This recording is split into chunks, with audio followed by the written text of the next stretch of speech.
to the channel, guys. The channel where all RX7s come to die. Well, firstly I'd like to say thank you very much for all the subscribers. That's like 90 odd now, which is crazy. I suppose when we get to 100 I'm going to have to come up with some sort of, I don't know, maybe a burnout in one of the cars or a bike or something like that. Most likely one of the cars. So we'll need to get a video set up for the 100 subscribers, which is ace. And yeah, well, basically been quiet this past sort of while. Been doing a lot of research and development on a kit I'm actually going to be coming up with. Well, not so much a kit. I might build in a kit depending on how successful it goes. It's actually putting a piston engine into my RX7. Yes, I know it's going to annoy a lot of people, but it is Jap, so we're not going for a V8. The engine I'm looking at is a K20 from a EP3 Civic Type R. However, it's not going to be natural aspirated. I will be putting a turbo on it, so we'll have a wee speak about that.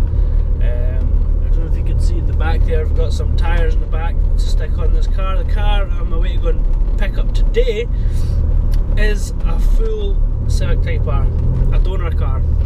I've got the full car for £600, so that's handy because it has the wiring, ECU, transponders, keys, clocks, everything, engine, everything, and it all runs apart from the clutch is supposed to be a bit done, so but we're not to worry about that because I'm going to be coming up with a different style. So right guys, I'll keep you up to date with the journey anyway. Right, cheers.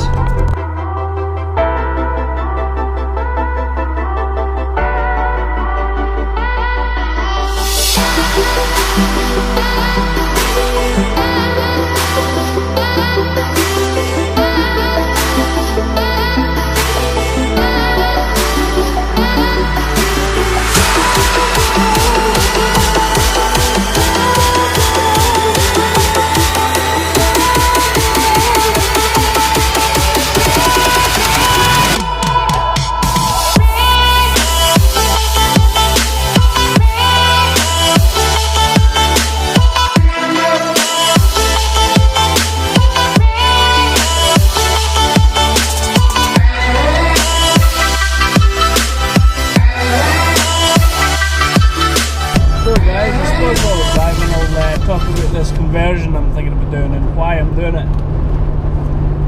So it's all sort of come about. My last engine in the red track car ended up becoming low compression due to the rear seal, the rear housing running lean. It didn't melt the apex seals, but it did overheat them, and I basically made them into U-bolts. Nah, I'm not joking. Basically what happened was there's a gap in the apex seal between the housing, and it just it lost compression, so basically I had to take it apart, and I was just getting sick of these rotary engines, and they are starting to do my head in. I've been through 4 engines in 1 year, and they are reliable and they are great engines. They're a great engine around stock power. See, when you start going for 500, 550, 600 brake horsepower, nah, they've got too much inherent problems with them. When you start introducing a lot of heat with a lot of power, they just can't take it. Yeah, if you're a track car or a race car and you're sponsored, or drag cars where you don't do any mileage, yeah. But if you want a high-powered, reliable rotary engine, well, you don't put a rotary engine in it. Basically, it's as simple as that. And I love rotary engines. So what we've gone for now is a K20 A2 engine, which comes out of the Civic Type R's in the UK, Acura RSX in America, and the idea of it is basically stick that in natural aspirate for a while, make sure all my transmission and that's going to hold up fine, and I'm going to then boost it.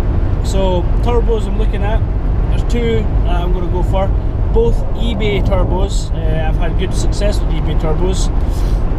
First one would be a Garrett style GT 3076, good for around about 450 horse or something like that on the K20 engine.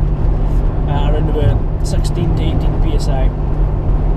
Now the second turbo is GT 3582R as well, so a great turbo, slightly bigger, so I'm expecting a bit of lag. However, that opens scope later on in the build where I'm looking to be forging it. So it's, for the start, I'll be running on the standard engine internals, probably up to around about 400 horsepower, and then from there I'm going to go internals, probably go for Eagle rods, Wiseco pistons, 9:1 compression ratio or 10, we'll see what we've got, and then I'll start introducing some more boost. But the idea of it is to have a relatively happy and reliable 500 brake horsepower RX7 that I can drive to the track, I can drive to events, I can just drive.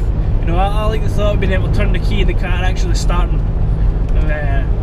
That just sounds nice to me. Not only that, is great mile per gallon as well. I say great. If I get mid 35s and a K20 engine on the motorway, I'd be buzzing. I mean, that's pretty much near enough, more than double what I'm getting in RX7. So yeah, that's where I'm going with it. So the reason for it as well, I'm going to go about is a K20 engine. I'm literally going to go and buy a full car with a K20 engine in it for £600. I can buy as many K20 engines as I want for £600. So RX7 stuff is getting a little bit rare. The internal components, you know, your rotors, your housings, your irons, are starting to get a little bit more scarce. Everything has scene tax, everything has RX7 tax on it, so folk want mental money for stuff. So while they're battling themselves with that, costing £5 each rebuild, I'm just gonna, if for instance it did pop, I just stick another engine in. Simple as that. Forging it, fully forged. Bearings, you know, everything. When it comes bearings and rods, pistons, 900 quid for everything. And that should take 800 horse all day long. Well, they say 800 horses stock sleeves when they start cracking. However, there's a lot of factors in that. So, as for ECU, I'm going to be running on the Honda K Pro. So guys, here we have it.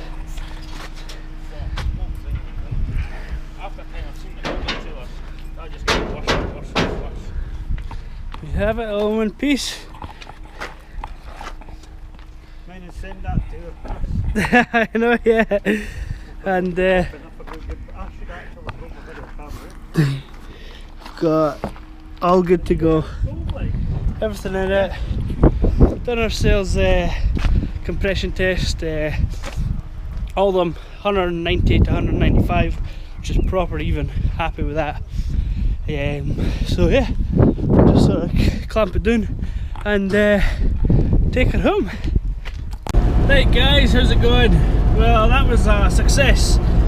Success and failures in some ways, I must say, actually. So we did, I got hold of my pal, we got his trailer and we set off to Falkirk and we come to the EP3. Everything was fine. Started over, done a compression test like I said in the earlier there. Everything was fine, and then we got the trailer all packed up. We're basically crossed over the road, so like yeah, nobody could get past, so everyone was a wee bit raging at that, but you know, needs must.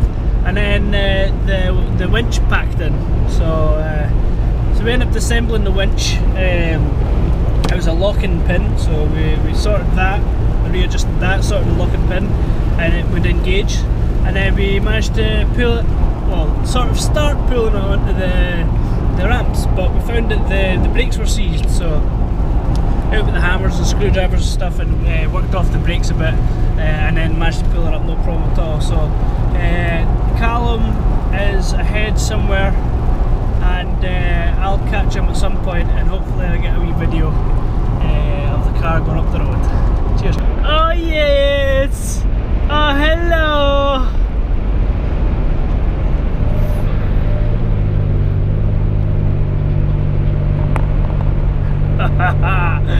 Oh yes.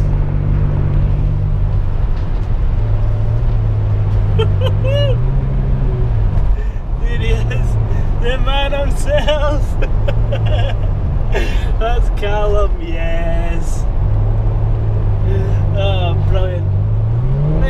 I've always had a soft spot for the Type R's, and I don't know why.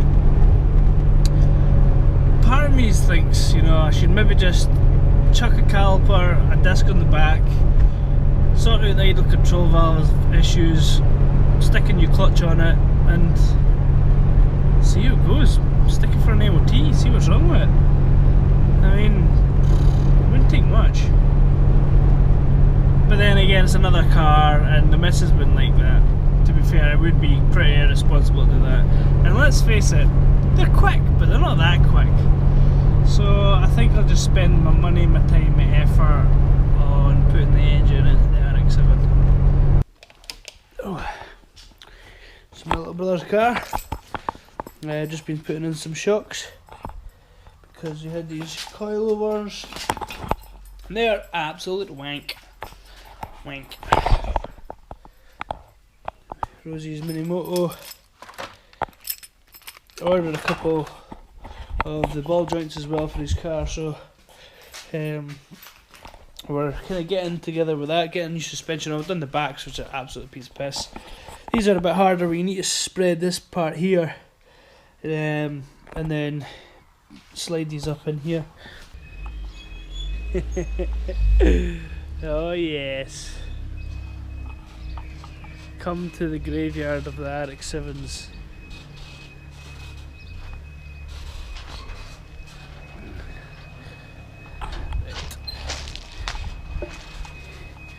He's all good. Oh, he's got some skills, this boy, like.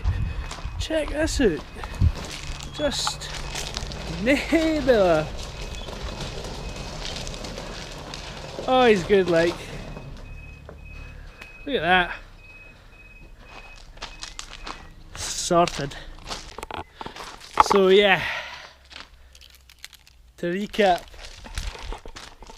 got myself a wee Type R, eh?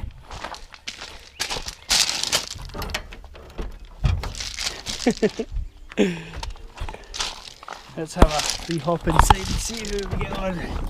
So, throttle, brake, clutch.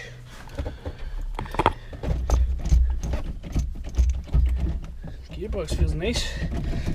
Clutch is a bit done. I'm gonna have a play with that myself anyway. Drinks holders, look at that. Got the key and everything for it. So no bad. The battery's not connected up just yet. That's like 140,000 miles. Stripped out the back. Not that I need any of this parts anyway, but I'll probably end up breaking some of them off. Not breaking them off, but breaking it for spares. How do we open this gadget?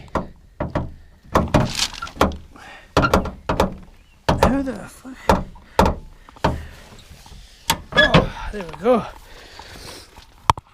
K20 goodness. So you see a brand new slave cylinder, brand new master cylinder. Clutch isn't working, so I'm going to give that a try. Pressure bleeding it tomorrow, just in case it's that. And yeah.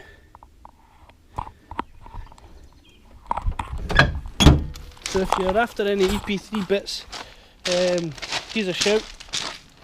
Besides, they've got millions now. And yeah, I'll ship them off to you. Right guys, thanks for watching, and we'll catch you later on.